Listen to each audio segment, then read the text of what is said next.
The Sandy and Toddcast is a MindgardenMedia podcast in association with Screw You, Todd Productions.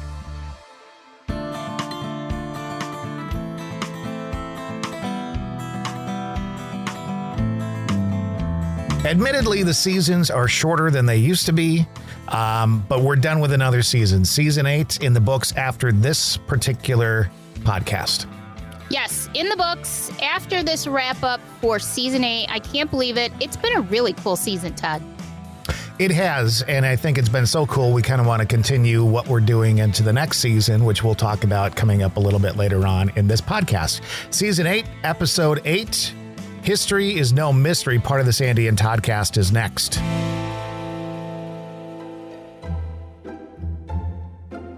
Hey guys, it's me, Sandy. And this is Dave, better known as #Poor Dave. We don't always call you that. Anyway, in case you didn't know, Dave and I are part of a great new show called Empire Spirits. It's where we hunt lots of ghosts in some of the most well-known bars and restaurants in central New York, along with a great cast Of characters. Yep, Bill Vinci, Michelle Klossick, Ryan Vinci, Lafayette Cunningham, and Heather Elias. You'll be able to see each episode starting this fall on Facebook and YouTube. Just like our Facebook page, Empire Spirits CNY, to keep up to date on the latest. But we can't leave you without thanking our sponsors because, well, without them, it just wouldn't be happening. So a big thanks to the Stife on Varick Street in Utica, Bill Vinci and the Empire Plate, Utica Coffee Roasting Company, and the Sandy and Toddcast. We'd also like to thank Northeastern Roofing and Construction, northeasternroofs.com, Labella Flowers, that's labellaflowers.com, and Independent Artistry by Dawn Marie, independentartistry.dmf.com. And we can't forget licensed real estate person Paul F. Sacco, 315-525-1377, with Howard Hanna Real Estate Services, or Joshua A. Amodio with Priceless Inspections, Central New York's top choice home inspector since 2012, 315-525-8725. Now, back to the show. Broadcasting from two very different yet magical places not found on any map. Get ready to discuss the strange, weird, ghostly, crazy, spooky, and odd things that take place around us each and every day, all while having a little bit of fun. This is the Sandy and Toddcast.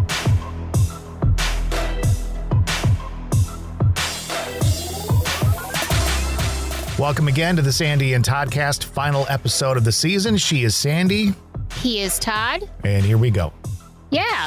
So we were doing a little bit of chatting before we started recording and talking about the season in general and how interesting it's been and how kind of eye-opening it's been for both of us and how much we've realized just how important history really is in the paranormal world. I mean, we always knew it was really important, but when you really are able to tie the two together, it just takes on a whole life of its own. Yeah, and I think, we were discussing the last week or so about like where we were going to go with the podcast and stuff. Season 8 is a lot of seasons, a lot of topics we've talked about. We had one about Bigfoot, and we had a great one that was a Q&A season, which, we may do again in the near future or whatever. Yeah. Or maybe we throw a couple of those in each season. I don't know. But the thing that really got to me was, I don't know if you realize it, but we're recording this on the day that I believe we went to the lighthouse last year. Is it? Well, it's the day that we went to the chapel, and I can't remember if that was the same day that we went to the lighthouse. No, it was the next day, okay. I believe we went to the lighthouse. So the day that this is being released is the day that we went to Cana Island Lighthouse last year and had just an eye-opening experience. And that whole day, at that location with you and our little clan was very eye-opening to me. And it changed me a lot because, we, I think both of us got into paranormal research, investigating and stuff like that, kind of for the same reasons. Yeah.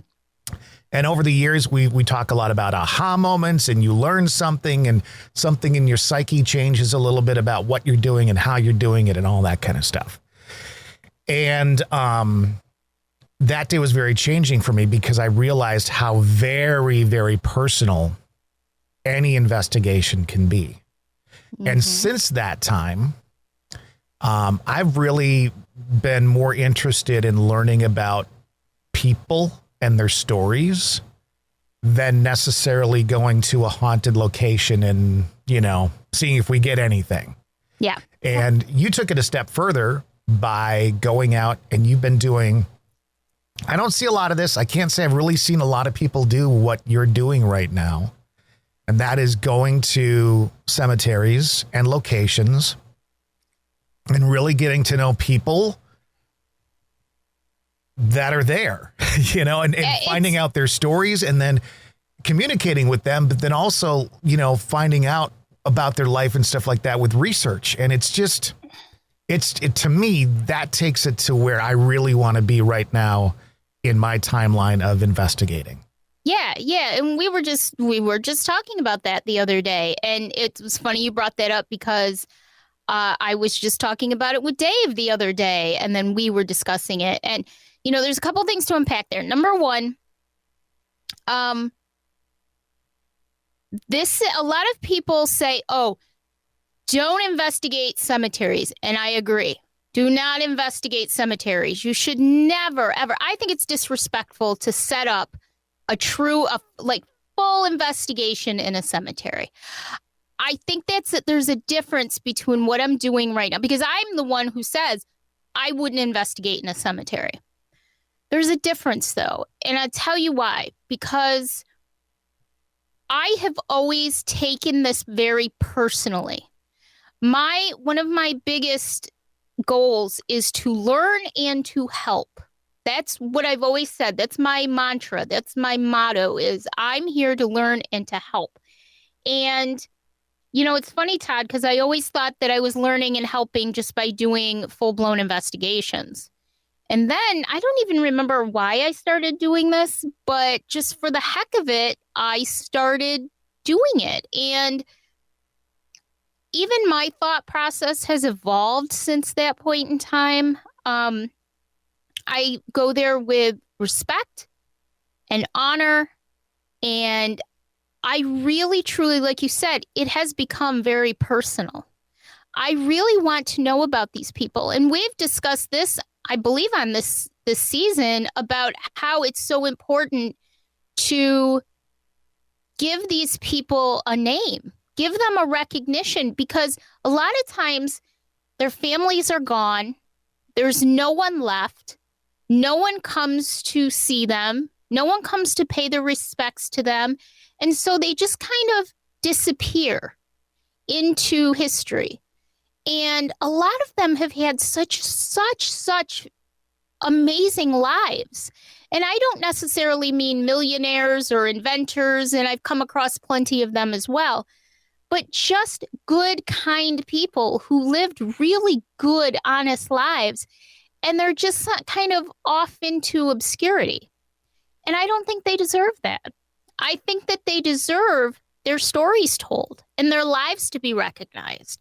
And I really believe that what I do and the way that I do it honors them and brings them back to life, per se, in an odd way. It brings back their memory. And wouldn't we all like that? Nobody wants to know that when we pass away, nobody's going to care and nobody's going to come and see them and nobody's going to acknowledge that they even existed. And yet that's what happens a lot. So I really feel like this is a personal thing for me. And over the season, over the last 8 or so weeks, I think it's even evolved more for me as I've been going out and doing this and really giving these people a chance to tell their story to me just by interacting with me, because then I say, okay, these people really want to talk to me. I'm going to go find out more about their lives. And sometimes I go back more than once. Sometimes I visit them more than once, and we build a rapport. And I've just had that in the past week. I've had 2 instances where I felt like I have truly built a rapport with these people. Oh, I thought you were going to continue on there with these people. No. And then I was waiting for something. And then I'm like, did she freeze up? No. I want. That scared the shit out of me. So, but it's happened to me. And I don't know if anybody, you know what? I'm going to tell a couple stories because I think it's pretty neat. I think I talked last week about a young girl. Her name is Katie, who's 13 years old, and her mom and I have known each other for a handful of years now. And her mom had messaged me back over the winter and asked me if Katie's very interested in the paranormal, and asked me if we could take her somewhere and let her, hang out with us and stuff like that. And we said, of course we could. So last Sunday, we picked Katie up, who, by the way, is incredibly mature and knowledgeable about the paranormal, about crystals, about cleansing. I was so surprised and so impressed by Katie, like really impressed with her, very mature. And we went to a historic site and we took the tour. We walked around. We didn't get too much. And then we ended up going to the cemetery because I really wanted Katie to experience what it's like to, I guess, be immersed in the paranormal world the right way. And so I don't know if anybody remembers, but a couple of years ago, the first time we came out to visit you, Dave and I were in Chicago for a few days beforehand, and we went to Midlothian, Illinois, and we went to Bachelor's Grove, the infamous Bachelor's Grove Cemetery. And we came across a grave, Alva Orlando Foskett. And I took a picture of Alva's grave, and it just kind of called to me. And so I went home and I looked up Alva Foskett, and lo and behold, his whole entire family is from the town 20 minutes away from where I live, all buried right in the same general area. And I said, that is not a coincidence. Right. There was a reason why I have always been called to Bachelor's Grove, finally got there, saw this man's grave, and his family is right down the road. So not too long after we got home, Dave and I took some flowers out to his father's grave. It's in Herkimer, father's grave, and didn't have any equipment or anything at that time, just paid our respects and talked to him and his wife, who, by the way, was Alva's stepmom, and their two children. And then left. So I said, you know what? If we're going to be out this way anyways, let's take the equipment over to the Foskett grave and we'll take Katie with us and we'll see what happens. Well, lo and behold, probably one of the most amazing conversations we have ever had through this method of communication with the K2. We had the Mel meter with us. Dave had the digital recorder. Katie and I sat right down on the grass in front of the grave and had a full-blown conversation with the Foskett family. I was blown away by it. Katie didn't even know what to say. At one point, I could just see her eyes were like, what is going on here? It was beautiful, personally. I mean, as soon as we mentioned Alva, as soon as I said Bachelor's Grove, the whole thing just lit up. They knew who we were. They remembered us. They answered our questions. It was a full-blown conversation. And that was sort of the beginning of, oh my God, like this really is something that you can do and build a rapport with these people and give them connections. And it was just amazing. And Katie actually sent me a thank you, Dave and I, a thank you card. And she was great because I gave her some crystals. And she says, thank you for taking me ghost hunting and for the gifts and for making me an official ghost hunter. And she says, P.S., she's so mature and intelligent. P.S. I have recharged the crystals you gave me, smudged my room, and put protection on me and you guys with a smiley face. And that in itself just makes me so happy because we need to foster the right way of doing it, teaching with respect and honor when you investigate. And so Katie is well on her way, and I am like so proud of her. And we're going to take her out with us again this summer. And we're giving her an Empire Spirits t-shirt. So she'll be an official Empire Spirits ghost hunter now. And I'm really happy that we're able to do that. But back to the Foskets, it really is an eye-opener when you can have something like that happen because it becomes so personal, Todd. These are people that I never met in my life. They lived in the 1800s and early 1900s. And yet I feel like we have this rapport because we have their son in common, son and stepson. And so it was just amazing. It was really an amazing experience for me. And I'm so happy that I take video of these things because sometimes in the moment, you know this too, even when you're doing a full-on investigation, sometimes in the moment too, you're not paying attention to everything. You don't catch everything that goes on. And so sometimes I'll give myself a day or two and then I'll go back and I'll watch the videos. And that's when I realize just how special and how amazing it truly is.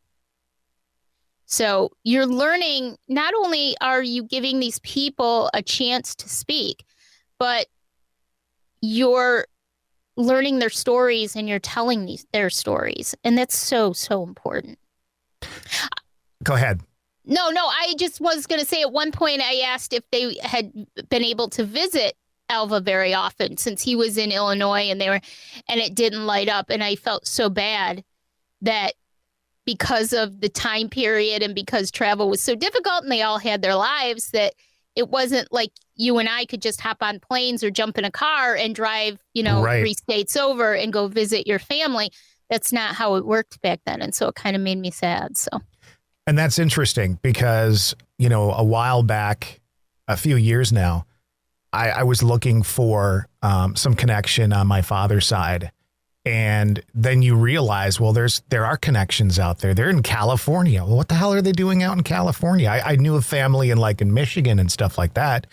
And I knew some of the family around this area, but I didn't realize that there was family members out that far. And again, families get bigger and you lose contact as it gets bigger and you stay in the circle of people that obviously. But like you said, back then, there was no way they were going to travel across the country to visit family that left to go start a new life or whatever. Right. So, yeah. I mean, that's interesting. One of the interesting things that I found, and I'll just take a quick moment to say this. Today, my sister and I are going, tomorrow's Father's Day. So my sister and I are planning on going to my mom and dad's grave and stopping by. And I had planned on going. She had asked me if we wanted to go tomorrow for Father's Day. And I already had it planned in my mind that today I was going to go out there and I was going to bring my equipment and I was going to go see my mom and dad. My grandparents are out there. I found where my great grandparents apparently are, all that kind of stuff. Yeah. And so I said, well, I'm going to go out if you want to go out today. And she goes, I'll go. Yeah. She goes, have you thought about bringing a K2 with you? And I said, well, I was already planning on doing that. But one of the interesting things is, the nice thing, we talk about the website a lot, but Find a Grave is very good. And sometimes it'll even map where the location is in the cemetery of the headstones. Yep. So one of the things that I want to do today is I want to find the headstones of my great grandparents on my grandmother's side who have been there my whole life. I'd never realized that they were there. Didn't know that side of the family at all, but now know where the graves are. So I want to go there. And on Find a Grave, there is a picture of the headstone. And right behind it is a headstone for another Deering. Spelled differently, spelled the way it was originally spelled when my family came over from Germany. Wow.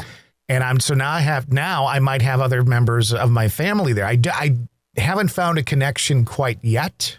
And it looks like this person, the latest person that died was maybe 1990 and they had not changed their last name. So I don't know if it's necessarily a connection with my family, but You know, it's an interesting little bit to look at. I would have seen that stone 2 years ago and not even thought twice about it possibly being a relative until I realized that when you get onto my family tree beyond my great-grandfather or up to my great-grandfather, the spelling on my last name was different.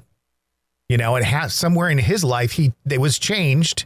And that kind of goes into like something that you experienced this week too. And it's like a lot of those families, when they came over, may have kept their name for a short period of time, or as they came over from other countries, changed it when they got here for whatever reason. And, you know, to try and find that and going, it's very, very, very interesting. So I'm planning on doing that today. I am so excited for you because first of all, Find a Grave is amazing. I have found obituaries. I have found like newspaper articles. I have found, thank you to all of the volunteers, the people who contribute to Find a Grave, because it really is mostly people who contribute and add photos. Some people make it like a hobby, I guess, to go around cemeteries and take pictures of the graves, upload them into Find a Grave, find any information that they can on them. As a matter of fact, when Dave and I were down in Wilkes-Barre, Pennsylvania a couple months ago, I actually had to email the lady who took the picture of my family's grave because I couldn't find it in the cemetery, and she gave me great directions. So Find a Grave, I cannot say. Now, I use MyHeritage. I have a subscription to MyHeritage, and I use that a lot. I built out my family tree on my grandmother's side, on the Slocum side, all the way back to, I think, the 1400s. And I use that a lot, but I usually use it in conjunction with Find a Grave. So if you guys are looking for any kind of history or family history or anything like that, definitely Find a Grave. It's completely free. You don't have to have a subscription to Find a Grave, and I use it constantly. As a matter of fact, I'm going to tell you guys about another experience that Dave and I had, and I've used Find a Grave a lot for it. But before I get to that story, Todd, I just have to say I'm so excited you're going to go and try it today, because I think that this is something. Now, we know what it's like for both of us when we're together and how great the experience is for communication. Now imagine when you are doing it with your family or with a grave that just calls to you, because that's a lot of times what happens is a marker will just call to me, and then I go over to them and I talk to them. For some reason, I'm more drawn to mausoleums, like tombs and mausoleums, vaults. I don't know why, but I am. And so I tend to go to those a lot, but I go to regular graves too. And so sometimes you just have to listen to yourself and just say, what's calling to me? And it's not unusual for us to be driving around a cemetery and I'll just be like, Dave, stop. And then I'll go over and we'll start talking to somebody. But it's also important to remember too, while we're on the topic, that you should never try to force them into it. Always ask if they'd be willing. And I get just as many who aren't willing to talk to me as there are willing to talk to me. So you just kind of have to. It's like walking up to somebody on the street. You know, some people you just avoid and whatever. And saying, hey, you want to talk to me? And they're like, you're wacko. So, you have to kind of take it hit or miss. So I can't wait to find out whatever you get today. Okay, so I got to tell you guys the story about the infamous Oakwood Cemetery that I am in love with. It is probably the most beautiful and yet haunting old historic cemetery I've ever encountered. It's just amazing. And we go there all the time. Our camp is about 40 minutes away from Syracuse. So we go out to Syracuse a lot on the weekends, and we go to Oakwood a lot. We drive around. It's just peaceful and serene and beautiful. And I've really enjoyed learning the history of Oakwood Cemetery itself, just as much as the people who are buried there. And as a matter of fact, during our break between seasons, I'm going to do a Sandy Cemeteries about the Brown family. And you guys will enjoy that as well, because they have quite the interesting life story, the Brown family. So for the last couple of years, we have been visiting the cemetery, not every weekend, obviously, but maybe once a month during the summer into the fall. we'll take the drive through and spend an hour or so just driving through. It's interesting that in my research for all different kinds of people everywhere, a lot of them always end up back at the circle ends up back at Oakwood Cemetery. So, for example, when we investigated the 1834 Herkimer County Jail last year, was it last year or the year before?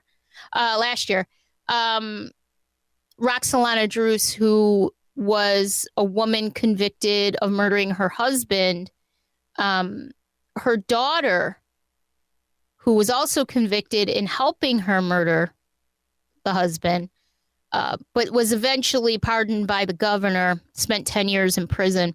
She's actually buried at Oakwood. So we went last fall and took some flowers to her. She's in an unmarked grave, but they had the location of the grave. So we took some flowers to her. And so we visit quite a bit. There's lots of ties to the Utica area, to central New York in the cemetery. There's one mausoleum that I've always been drawn to. The name, I was saying it Gussman before I really knew the history. It's beautiful. There's the old mortuary chapel at one place in the cemetery. It's like 150 acres, 160 acres, this cemetery. And you take a right past the mortuary chapel that hasn't been used in 40 years. As a matter of fact, they're trying to raise money to get it restored. And I think I sent you the pictures inside of it. It would be absolutely gorgeous once restored. But you turn right and you go down this road. It's called Dedication Alley, this section. And on the left, hidden back in the hill, is a mausoleum that was built into the hill. And it was the Gussman Ebeling family. And the first time I saw it, I was drawn to it. And I said, Dave, we got to stop for a second. And I had my K2 with me that day. It was probably a year or two ago, but I wasn't really doing anything with it then. I just had it. And I was in the car, which wasn't, the ideal, but it was cold out and I didn't want to get out of the car. And I got some hits, which I still to this day, I'm not sure if it was from the car or not, but it wasn't anywhere where it really would have been affected the way that it was responding. So I'm leaning towards it was true hits. And then we went back a couple times since. Not every time with a K2. So last Saturday, we went to Oakwood and it became sort of a ritual for us to stop and talk to the Gussmans. And I took the K2 with me, and Dave had the digital recorder.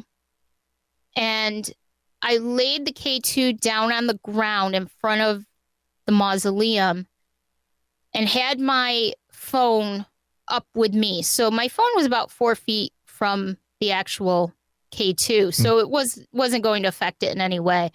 And I zoomed in and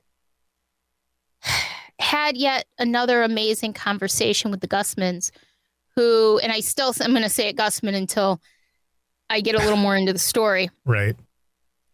Talking to the Gussmans, having a full-blown conversation with the Gussmans who remembered us, who we had built a rapport and remembered us and responded when we asked if they remembered us and had a discussion.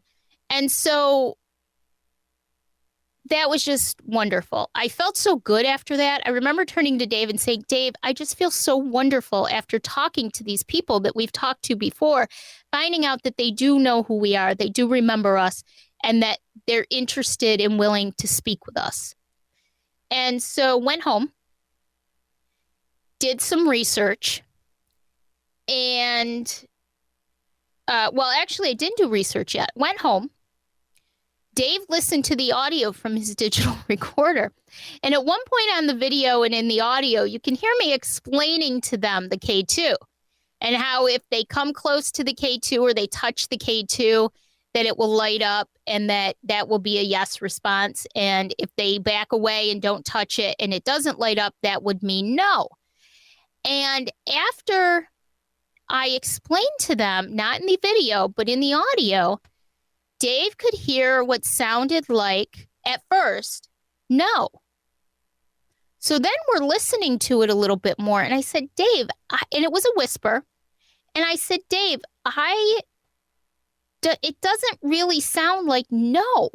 It sounds like two N's. It's not the guttural no. Like if I say, Todd, no, right. You can hear the O, but that wasn't what we were hearing. So I went upstairs and I was doing some other stuff. And Dave says to me, he messages me and he texts me and he says, I think they're saying 9. And that's when the light bulb went on. And I listened to it again, and sure enough, 9. Now, why that's so important is that's when I started doing my research. Frederick Gussmann was born in Germany in 1828. Mm-hmm. His wife, Mary, was born in Germany. They are the matriarch and patriarch of this family and this mausoleum. Full-blown German. Their children and grandchildren, and some of their grandchildren, are also buried in here. Their daughter, Louise, married a man named Frederick Ebeling. Frederick's parents came from Germany. This was a full-blown German family from the early 1800s. And what is the word for no in German? 9. 9. And so, was I blown away or what? 9. Exactly. Although they didn't quite say it like that. But I was just blown away.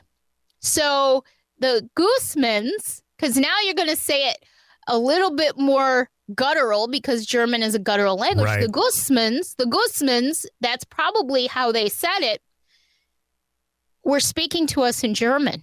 Now, I'm not sure which Gussmann it was that spoke to us, but somebody spoke to us in German. And that was probably one of the most exciting EVPs I have ever gotten because it kind of takes it to the next level. Now, years and years ago in 2008, we were in Gettysburg and we got some incredible EVPs that were, some of it was in Celtic. And that was mind blowing. That was probably some of the first EVPs I'd ever gotten. But this was just mind blowing for me because this was becoming very personal because this family and I now had a rapport. Mm-hmm. And they were speaking to me in German. And it was funny you say that about family names because the kicker is that when I was looking up the Gussmann family in my heritage, I found a lot of Goosemans, Gooseman. And it reminded me of Dave telling me his story of his family that he believes they were originally SILB, not SILV as in Victor. But when they came over off the boat, literally, whoever was taking the names must have misunderstood what they were saying and thought it was SILV as in Victor, not SILB as in boy. And the name was changed. Mm-hmm. And now his name is SILV all those years later.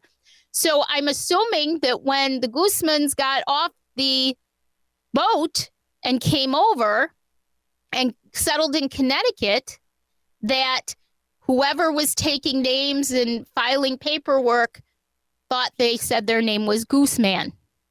And so there probably are two forks of the family that are related to each other. Right. Different spellings. You've got Gooseman and Gussmann. And so who knows where all the relatives are. So it kind of goes with your family as well.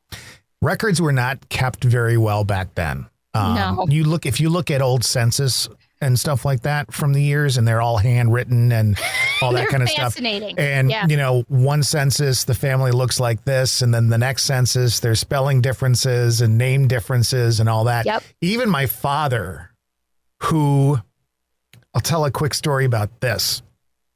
So my dad's name was Melvin. Okay. Or so we thought. But he had brothers that had the same kind of thing where all the names were Vins, and it was kind of sing-songy, Marvin, Melvin, blah, blah, blah. Right. Somewhere down the line, I don't remember where it was, but my dad realized that his actual middle name was Merwin. Okay? Get out. Yeah. So he actually, I believe this is the correct story. He had to have his middle name changed to what he thought it always was. Something like that was true. But, that was very typical back then. Yeah. I can't tell you how many times in my research from like 1800s where you'll look at historical records, you'll look at two different records, or you'll look at, like you said, the census. And in, say, 1814 or 1914, it was Joe and Roberta. But in 1920, it was like Jim and Roberta. Like everything is so subject to the actual person taking the records. Yep. There's nothing streamlined or, it can change at the drop of a hat. So it makes finding histories on a lot of these families extremely difficult at times because you're always going twists and turns and trying to match people up. It's crazy. But also really interesting. So. Oh, I love it. I go down rabbit holes constantly with it. So, but anyway, yeah. So I'm very excited to get back and see the Gusmans. We are going to actually take a translator with us. Oh, Lord. And speak some German to them and see what their response is. I mean, this is all a real... not only is it personal, but it's really experimentation for me to see, like, how I can make it better for them to talk. Because they're willing to talk. They're obviously willing to talk. So I'm trying to figure out what the easiest way for some of these people to be able to communicate is. So it's all about experimentation and trying to find out what will be best for them. Because it's easy for us. We're alive.